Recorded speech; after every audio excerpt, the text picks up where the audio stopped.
following interview was recorded weeks before the massacre that took place in Atlanta, Georgia, killing 8 people through a horrific hate crime. We stand in solidarity with the AAPI community and continue to support efforts to foster safety for impacted communities, inclusion for broader understanding, and accountability for actions that go against the advancement of the AAPI community. Hi, I'm Janice Omadeke, CEO and founder of the Mentor Method. Almost a year ago, the US began a nationwide shutdown due to COVID-19 and the pandemic. Businesses shifted to a remote workforce, hate crimes and racial injustice received global attention, and our first woman vice president was elected into office. We can all agree that we've been through a crazy time. But what does this mean for the future? And how are we reflecting on the last year's impact on diversity, equity, and inclusion? A study from CNBC reports that the demand in 2020 for chief diversity officers and job postings for diversity and inclusion roles in the US on Glassdoor increased by 55%. The study attributed this rise to early June when the conversation around racial tensions and corporate America's response took center stage. Today, I'm joined by an esteemed panel of well-regarded business leaders and diversity executives to reflect on the changes we observed and the changes we anticipate a year after the first shutdown. Our goal in this conversation is to leave you with takeaways on how you can optimize your inclusion strategies for your employees, the bottom line, and communities in which you're a part. I'd love to welcome our panelists now. We have Caroline Wanga, the CEO of Essence Communications, Kimberly Strong, founder and CEO of Strong Connextion, and Cotter Cunningham, entrepreneur in residence at Next Coast Ventures. Panelists, welcome. Thank you. So let's jump right in. First question is, diversity, equity, and inclusion is sometimes seen as a standalone function, separate from the rest of the business. There's little diversity at higher levels, so being completely blunt, how do we get wealthy straight white men bought into the conversation about diversity, equity, and inclusion? First of all, I just want to say I'm honored to be here today. I'm not a diversity expert, but we are with some really talented, smart experts. And so I really am here to learn as much as I am to opine. But since the question was directed to me, I'm happy to give it a shot. I think it's 2 parts. One, obviously diversity is just the right thing, right? To have an employee base that reflects society, I think is desirable and something we should all want. But as important as that, and a way to convince executives that it's important to do, is to say it's been proven time and time again that a diverse executive team, a diverse managerial team, a diverse employee base produces superior results because you get a broader input of ideas and experiences and thoughts. And I just think that is going to help you come to better outcomes in business than just what one particular group might think, and I think that's attractive to everybody. So not only is it the right thing, it's a more profitable thing. The one thing I'll add on to that, and I know Janice, when you mentioned that DEI is seen as a standalone most of the time, and that definitely has to stop. I think we have to really make sure people understand that's just unacceptable. It has to be integrated into the entire structure of the organization. And it's funny, I do a lot of consulting for companies, and they always ask me, how many people should I have on my DEI team? And I go, everyone. I mean, it's everyone. It's a shared responsibility, because it's and that's how you can get, white men as allies. It's everyone. It's definitely a shared responsibility. Yeah, I don't know that I disagree, except with Cotter saying that he's not a diversity expert, because I believe you're a diversity expert if you're human, right? It's just a matter of proficiency, right? And there is a practice to diversity and there is a passion to diversity, right? And neither one is bad. It's just Do you do it as a job, or do you have it as a responsibility as a human? And I think that what I would add to Kim, who I had the honor to follow in my role at Target, one of the things that was really important was that while we know the role that white males can play with the privilege they have available to them on behalf of this, the actual appropriate way to think about it, that's an extension of what both Cotter and Kim said, is two things. The first of those is, I have a quote that I used to use in my work at Target that was about what Kim said, dividing out accountability. And it went, diversity and inclusion is an all-in, full contact participatory endeavor. Everybody plays a role, not the same role, but the role they're best positioned to impact. And a decision not to play a role still plays a role. The second part of what we would talk about is, what is the lowest common denominator motivation for somebody who works in an organization to participate in what diversity and inclusion needs to look like for the organization? And what I ran into was, a lot of people were asking other people to be at the tip of Maslow's hierarchy of needs and become these D&I ambassadors that eat, drink, sleep D&I. We don't need everybody to be that in an organization, right? If this is about the condition for employment, which it should be, right? Then it's actually about, what is that lowest common denominator definition of why they should do this versus the to the heavens version. And we simplified it at Target. And we said, if you work here, here's what you need to know. 75% of the US is within 1 mile of a Target store and 1 click away from Target.com. The intent is for all of us to get the one color that has all those people in those communities common, which is green. So therefore, if we want the green money of the 75% of the population that lives within 1 click of a Target store so that you can stay employed, then we have to make sure that that's reflected in our team, our messages, right? Our experiences and our products. And even if you don't have the representation where you need it, you're still accountable for delivering. So that just means you need to become a different kind of student. Brian and I spent a lot of time at Target outside of Target. And for Brian, as the CEO of Target, we would do things like, he went to a barbershop in North Minneapolis, a predominantly Black neighborhood, and sat with Black men from Target and had a conversation in their safe space, not his. And that gives me what I'll close my remarks with, which is, I also think the path to learning how to participate in this has 3 parts. 1, personal curiosity. Nobody's going to spoon feed you what you need to do. Google it like you do when you want to buy a different couch, right? Number 2, just making sure that you are giving yourself immersive experiences. Put yourself somewhere else. That will teach you a lot. And then 3rd, topical training. But at the end of the day, it's what Kim and Cotter said: shared accountability, clarity on the lowest common denominator for why you're here, and if you're employed here, you need to do it. And then a sequence of shared accountability on learning around curiosity, immersive experiences, and topical training being the smallest part. Fantastic. I want to stay in the thread of the internal corporate structure with a question to you, Kimberly. Unconscious bias isn't unique to COVID era work dynamics. Leaders should always try to recognize and avoid any team bias. Working virtually, however, brings different challenges and can reveal new underlying assumptions that can damage your team's functionality. In what ways did the shift to virtual work environments support operationalizing inclusive practices for employees? And in what ways did the virtual workforce not help underrepresented professionals?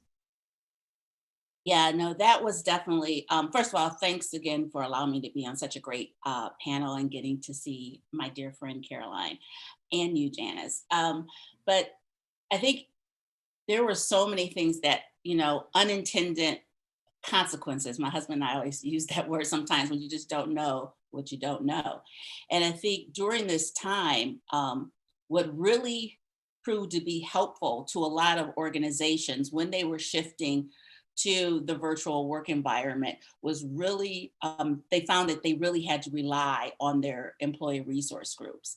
And organizations that didn't have them found themselves, I would say the ones I've been working with built them over the fall, because they realized they really needed that information. And there was also some that felt they didn't need to have ones that were particular to, the Black community, Latinx, LGBTQ plus community, but found out that they really needed, they wanted to have separate ones because their needs became so different, especially in the virtual world. If you think a lot of these underrepresented groups already when we were together in a social workplace environment felt they weren't getting their voices heard or a seat at the table. So imagine now you're isolated in your own home or wherever you were working out of, and you just felt like, how is my career progression going to work in a Zoom environment? How am I going to get that time? So those were definitely issues that started to pop up, and people had to really start thinking how to work differently. But a lot of the onus was on the supervisor to really make people feel comfortable in those environments. Also, you think with the LGBTQ plus community, a lot of they really depended on that allyship and that social interaction at work. And now they're isolated and feeling the same thing, like how am I gonna continue my career moving up the ladder? And then of course, I think one of the groups that a lot of people didn't see having a lot of issues into the COVID was the Asian groups, and just the amount of unjust things that were happening to them, that they usually weren't a group that was very vocal in sharing, like, we need help. And this was a time where they really needed that allyship because of what was going on in their world. So the ERGs really played a key role. Also, we found even deeper levels of people with disabilities finding out the needs and the lack of accessibility that they had and how they were going to be able to engage. There were certain, everyone tended to move to Zoom, but there's a lot of other different ones, platforms out there, but there were some that didn't have closed captioning. So finding out which platform was better to use for all, to be accessible to all. So that was, a big thing that we had to look at. And then also, I think, just understanding parents' needs and the flexibilities, and being really flexible with that piece was another piece that came out. But I think people were just really nervous, especially with career progression. If you were in an underrepresented group and you didn't get seen when you're in the business, how are you going to be seen outside of the business? And that was a big piece that I think people still are struggling with. And it's on the onus of the organization to hear them.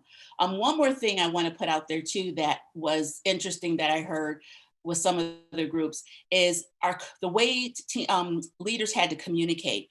A lot of times, we're always, HR will say, okay, here's the information you need. If you need help, call this 800 number to talk to someone. But there were some cases that I heard where people were in domestic violence situations in their homes. Now, their outlet was going to work, and now they're in their homes all the time, where they had to think about it. If they're in trouble, they can't call an 800 number because they'll be heard. So it was actually putting in a text number. So it's just different things that people really discovered during moving to remote locations that we just never thought about when you were all together, on site. I appreciate those insights. Very, very helpful. This next question I'll direct to everybody. As we're reflecting on the last year, it's been a year since Ahmaud Arbery's murder, and we're approaching the first anniversary of George Floyd's murder. So this circles around the Black professional experience. The topic of allyship became prevalent after George Floyd's murder and the rise of social justice. Kimberly, what are the intricacies in allyship that people don't know? I think the biggest piece of allyship that I learned is that you can't force yourself to be someone's ally. There are some people like, I'm going to help you out. Well, no, it doesn't work that way. It really is you listening, sitting back. And I think allyship was the word that became, I believe, the newest buzzword during COVID of 2020, because it was normally, I think where you always heard it was in the LGBTQ plus community. You always heard ally. But then I think people just thought that's where it always fit, and that it wasn't like everyone, you can be an ally to, a group, but they have to want it. And I did see a lot of that, of people like, teach me how to be an ally, and then forcing themselves, thinking just because they said it. Cotter, what is your take on the same question? I think incidents like George Floyd and others are a piercing of that bubble. You know, it's a moment when suddenly you sit up in bed and go, oh my God, you know, some people are afraid of the police. I'm not afraid of the police. And it reinforces that fear that so much is going on that you're not aware of. And I think as a CEO, or an executive or a manager or whatever, I think it's incumbent upon you to take that opportunity to say, well, I need to learn more about this. When that bubble is pierced, to me, that's an opening for you to say, well, let me explore this. Let me try to learn more about what it is that I don't know. I love the story about the Target CEO going to the barber shop. I thought that was such a lovely idea, and so smart to not have a bunch of people come to his place, you know, his boardroom or whatever, and sit in his chairs where he sits every day, but instead go to their place. I mean, that's so smart. I wish I'd thought of it. And I think, to me, things, I mean, I don't, I mean, it's such a bigger message for the country and all of us. I don't mean to make it just about business, but to me, it's also an opportunity as a business person to say, you know, let's have a bigger, broader discussion. Caroline, can you share the story that Cotter's referencing? This is from our panel prep call a few days ago. So I'll keep some of the identifying details a little close, but it reinforces the point that both Cotter and Kim have made, which is, you know, they talk about your overall physical health being something you need to manage because you don't know always what you're predisposed to get sick with, agnostic of your health. And so the healthier you keep yourself as a baseline, the more likely you will be to be in the right place to fight what you might be predisposed to fight with illness. Why do I start that way? Because what Cotter and Kim have illustrated that I'll give some examples of is what we got to see with COVID was where we were already predisposed to fail. COVID didn't create the inequities. They existed for centuries. And they were exposed in this moment, but they have been getting talked about for centuries. And what is interesting about that is the people who didn't have it as their lived experience didn't believe it till it got as bad as possible. And I'm appreciative of the people that learned within that, but I say all the time, I'm not going to give you credit for being woke if all of a sudden now you're touched by something that's been happening forever that finally made it to your doorstep. But I'll give you credit for oversleeping, but I need you to act like you're catching up on your day.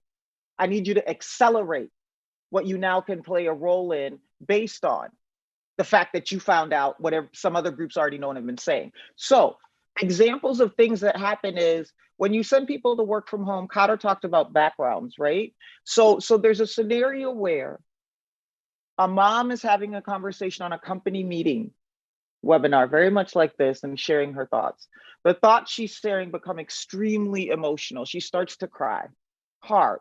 But what she's talking about is the tough experience she's having, taking care of her child, trying to be at work, at home, and all of that.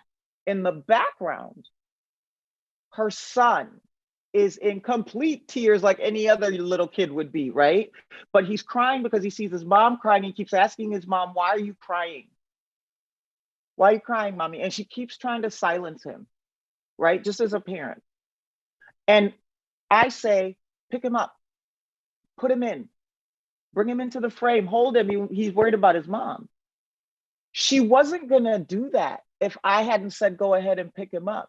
And think about the irony of that. She didn't feel safe in a work environment, picking up her crying son to just sit on her lap while she's crying until somebody gave her permission to do that. So what is it about that environment that makes it hard for her to work? But what she decided to do was try to silence her son versus say, hey guys, I'm working from home, so he's about to be on my lap and y'all just got to accommodate. Why? Because psychological safety has not been the same for Black women as it is for Black men. And I mean, for white men and other people. And so she's worried about the judgment in her job that will come with her doing her job as a mom. Why do we make people make those decisions when they're in some groups versus others? There are places where people sent jobs to go and work from home, call center type jobs. They exist in a lot of different companies. And find out that the reason why your employee can't go home to work is because they don't have a home. And you found that out when you were trying to send people home. And they're trying to like give you every answer that they can to avoid telling you that they're homeless. And they finally have to tell you because they're going to lose their job if they can't do their job remotely. What is the role we play in disrupting that? And I don't actually, right? And so you should feel bad if you found out that your employee is homeless at the point of COVID. Like, what kind of relationship did you have? But then when you talk about the role of allyship, which I am not a big fan of the word ally, but there's a lot of words I'm not a big fan of that the world doesn't care about. What I choose to say is ethical bystander. The role of because every single person can be an ally. It's just a matter of what privilege do you have and what privilege do you need. Privilege is an exchange, right? The privilege to give, the privilege to gain. And so if it's this continuous exchange, like the privilege I exercised to vouch for Brian to come into a Black barbershop, I had to use some of my Blackness to get him in there. But once I did, Brian knew what he was supposed to do. I didn't need to do more than that, but I could be the ethical bystander that both gave him the courage to go in and the capital to make sure, don't mess with Brian. I'm trying to get him in here for a reason, right? And so I think that this idea of an ethical bystander means you should always be observing, looking for where the privilege that you have can play a role in giving an equitable experience to another person within your realm of influence on behalf of what they need, not what you need. And self-preservation cannot coexist with being an ethical bystander or an ally, because it will promote doing what's comfortable for the bystander versus the affected person they should be intersecting on behalf of. I have a follow-up question for you on the same thread of being a bystander. I was doing some research, and of course, it's fascinating to me that truly a year ago was the beginning of all of these intense and abhorrent hate crimes against the East Asian community. And I'm seeing in certain publications and certain spaces this almost sorrow competition to see which group is suffering the most. As a business leader, how do you ensure that employees that are participating in debriefs, as you were mentioning before, feel seen and heard, and it doesn't become an us versus them, or increasing social justice and DEI internally means that our straight white counterparts are no longer getting the same opportunities? Because there can be that clash between needs with that integration of fear and change management. So I'd love to know what your take is on that. Yeah, two parts I would say to that, right? The first of those is what I want to make sure folks understand is the systemic known and unknown approaches that have existed within less dominant communities, Asian, Black, or whatever, that have caused this divide were designed that way. It's working as designed, because the only way that a majority group could lessen other groups was to break the groups apart, even though that collective group is bigger than the majority group. So it's working as designed. The system isn't broken. It's working as designed. And what does that have to do with your question? It has to do with this. Somewhere in this story of the world, somebody has created the notion that it's a zero-sum game to help particular groups. There's only one seat and one table, and only one person can be in that seat at a time. And what has happened because of the indoctrination is the people who created that system don't even have to participate in the fight it creates, because they've indoctrinated enough in the communities for them to fight it on their own. So you're hearing Black people go, before you start dealing with Asian people, make sure we're good, because this is our moment. And when it was LGBT, right, it was their moment. And I think the problem is the system has designed moments as the way that you resolve inequity. And the system designed it that way because if we keep it that way, y'all keep fighting, we keep winning. right? So I think that the perspective that people are sharing that both was possibly ignoring how serious things were for the Asian community and investing in what's happening for Black community and help the LGBT folks and women before that have created a system that says it can only be one at a time. The first step to that is dismantling that mindset. This is not a zero-sum game. There's not only so much out there. There's enough for all, but realize where there needs to be some learning, unlearning, and relearning about how those problems coexist like their solutions should. There's a guy named Todd Waterbury that I worked with at Target that's one of my very close friends. He's a chief creative officer, and he has a phrase that I used often, and it was, we ought to build a circle big enough for us all in service of what together brings us. Not what brings us together, what together brings us. And so in my mind, when we start talking about what we're seeing with Asian hate that has been perpetuated at the highest levels of the country, system by design, that was all orchestrated in front of us. We watched the orchestration of Asian hate from Donald Trump and what he called the China virus. It happened, you saw it happen. And people chose not to step in and dismantle that with ones who had the power to do that. And so people felt permission to be even more hateful towards Asians. That doesn't mean we can't work on what Black people are going through and what Asian people are going through. But what we can't do is see it through the lens of what the system created. So I need to sit right here and be supportive of my Asian sister and be as much of an ethical bystander, a protector with my own privilege of her, as I am my Black brother here and my Hispanic brother here and my white brother here. We have to dismantle it's not a zero-sum game. And when it is causing people to lose their lives and safety, the volume should go up. And every voice should be going up on behalf of that and up on the other things that they want to operate on behalf of. The Asian community has long been considered the minority with the least amount of problems. But what I said earlier is really important. That was predisposed to then create them being the last ones to be paid attention to in COVID, because overall people never thought they had any problem. There are programs that don't let Asians in that focus on underrepresented communities because of how high representation they are. The system's broken, not the people. Thank you for that. Quality of leadership communication has been the largest driver of culture at MIT and Glassdoor's Culture 500 companies during the pandemic, according to a study from MIT Sloan Management Review.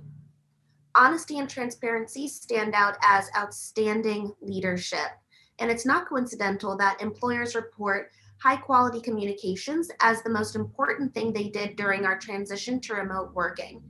I also don't find it coincidental that employees trust employers most for information about COVID and the pandemic. Cotter, how does diversity, equity, and inclusion impact honesty and transparency of internal communications?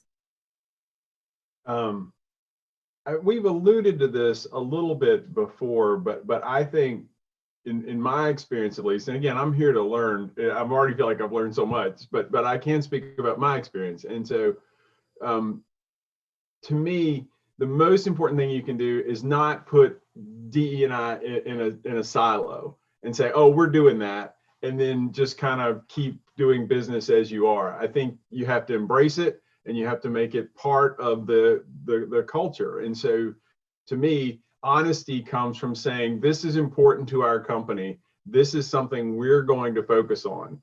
And it needs to be throughout the company. It's not just something we talk about 2 days a year or something like that, but instead it's embedded in what we do every day. And if you say that and you do that, it creates this, you're walking the walk, you're actually, being honest with your employees. And I think that goes a long way to sort of setting a tone in my experience. People respect it when you do what you say. And I think that's something that has to be built up over time. You can't just say, I'm going to be honest now and then do it once. I mean, you have to kind of prove it again and again and again. Kimberly, next question is for you. What trends are you paying most attention to in the overall DEI experience, and what trends do you want to become sustainable? Yeah, it's really interesting just thinking it's just literally this weekend is a year when everything shut down and how much has changed, and just seeing all of the new trends and how they've shifted even from, I think, January to today. One of the trends I'm seeing, or something I want to make sure people understand, a trend is we have to resist business as usual. It's not going to be back to business as usual. I mean, I think everybody has to understand once, everyone's vaccinated, everybody's like, oh, we'll go back to the op. No, that's not going to happen. I think what trends I'm seeing is people are starting to really rethink flexibility and boundaries. Really understanding how and when how people get their work done, and understanding that everybody can still get the job done, but it might be a different way. I think we're going to have to be more. What I'm seeing is people are already starting to talk about they're not even going to reopen some of their offices. It's going to be more of a sign up to come in the office versus, being in the offices and saying you're going to work remote. It's going to be a little bit reverse. And I think with everything, and the one thing I hope sustains is that we have hybrid options. So if your child starts kindergarten, you can't be at a certain sales meeting. You'll have to do it from Zoom because you want to go see your child enter for their first day of kindergarten. So I think these hybrid models I want them definitely to sustain. Another thing I'm seeing, just more discussion on self-care and mental health. I'm starting to see pretty much every ERG have some type of mental health component to their groups, and inviting psychiatrists in, because that's going to be a big thing that we're already seeing, and that's not going to stop. So we need people to really discuss mental health and self-care. Also just being with DEI, different options. So I'm starting to see, and I know Caroline, I had seen this at one of her meetings she invited me to, but VR, virtual reality being used to help with diversity and inclusion. There's a company out there that you really can step in someone's shoes, literally. We always say how that happens, but with VR, you can actually I did in one of the things, a white woman in it, and just feeling that, walking in someone else's shoes. So I think in terms of platforms with entrepreneurs and different things, with DEI and different SaaS platforms with HR are going to continue to boom. Mentorship platforms, different things. I know someone who has one. And then data analytics is going to be huge. People are really, I know Target, we had our own data analytics team, but people are really looking at that big data and how to drive and really dig deeper into understanding what's going on from a DEI perspective. So I think all of those, I see some great trends. I just hope people really understand. And the biggest message I want to get out there is resist the business as usual. That's the message I want to make sure is out there.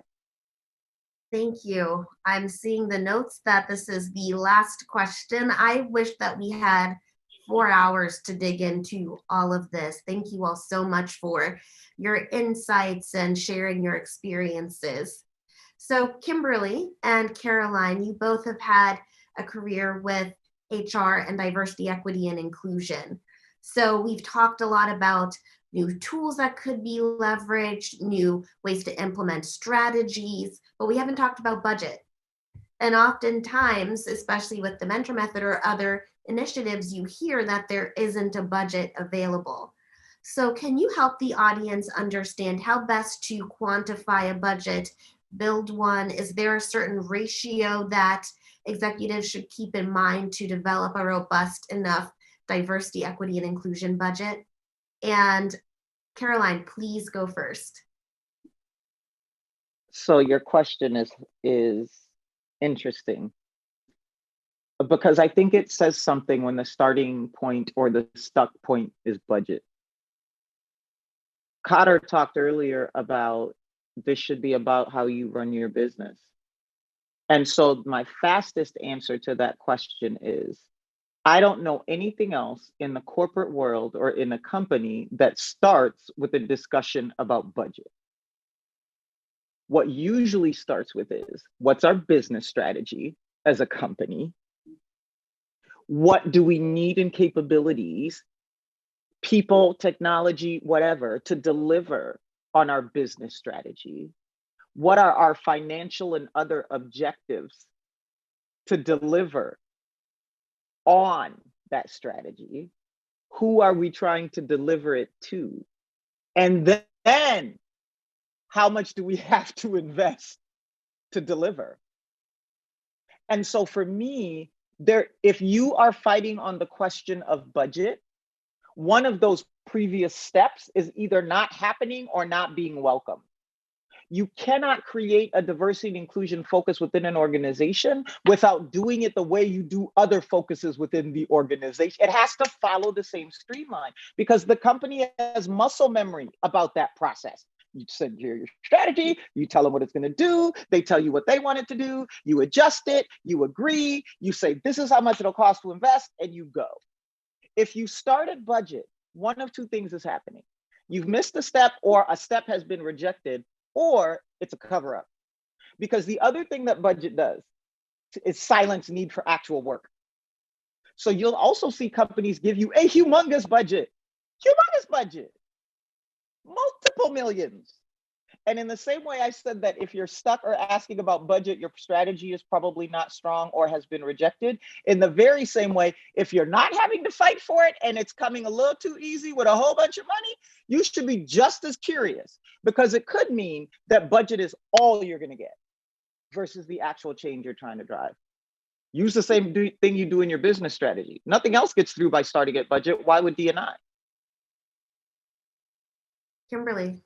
Yeah, no, I can't say it any better than Caroline, but one of the things it keeps going back to, I'm seeing so many companies getting, as Caroline's, all this budget, and they're getting it thrown at them.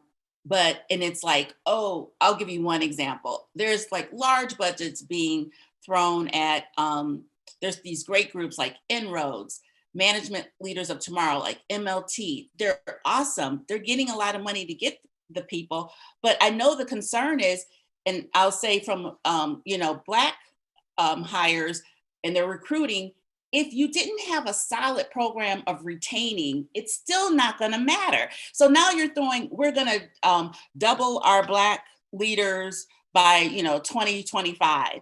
The problem is they're going to hire all these people. They didn't know how to even handle the one or two they had before, and they lost them. So now you're throwing all this money at them and saying, look what we did it. But the system, Caroline talks about, the system is still not the way it should be. They have to really rebuild and look at everything, every step, because otherwise you're just throwing money and it's just they're gonna leave. So that's what gets me concerned about all of this budget and all the talk and the intention, but there's still so many pieces of why was it broken in the first place, and really digging deeper in those items there. And let me be clear as Kim is talking, because I know she'll say this. The revolution must be financed, right? And so this isn't about you don't need money. Please hear us not. We're not saying the revolution must be financed.